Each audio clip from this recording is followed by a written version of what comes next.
Well, let's go back now to the situation with flights concerning Sharm el-Sheikh airport in Egypt. And on the line now is Ibrahim Mustafa, who's a BBC journalist who is in Sharm, who was due to fly back this Saturday. Just tell us what's going on there now. There must be some confusion among all the people who want to get out of Sharm el-Sheikh because these flights have been delayed.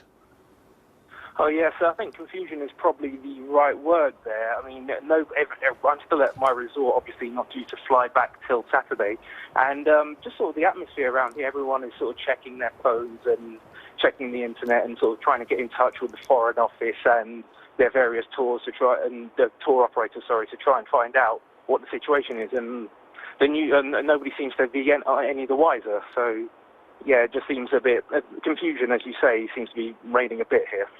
I don't know if you've been in and out of the airport before, but what are your impressions of security at Sharm el-Sheikh airport?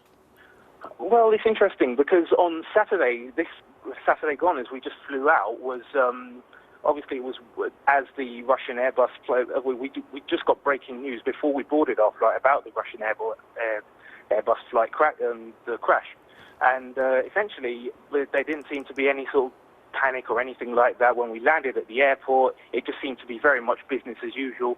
And even right now, as where I'm sat, I'm probably about a mile away from the airport. I'm sort of looking over sort of Shark Bay.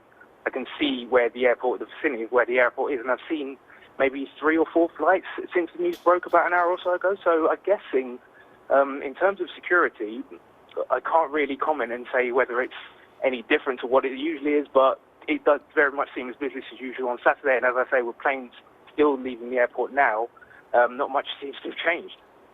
And if this does turn out to have been a bomb that brought down the Russian plane, it would be, of course, a disaster for the Egyptian tourist industry, wouldn't it?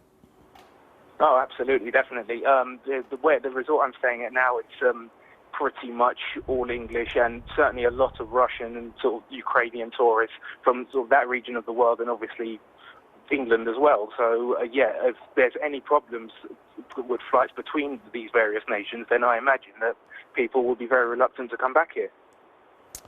Well, thank you very much indeed for being with us. That's Ibrahim Mustafa, BBC journalist in Sharm el-Sheikh.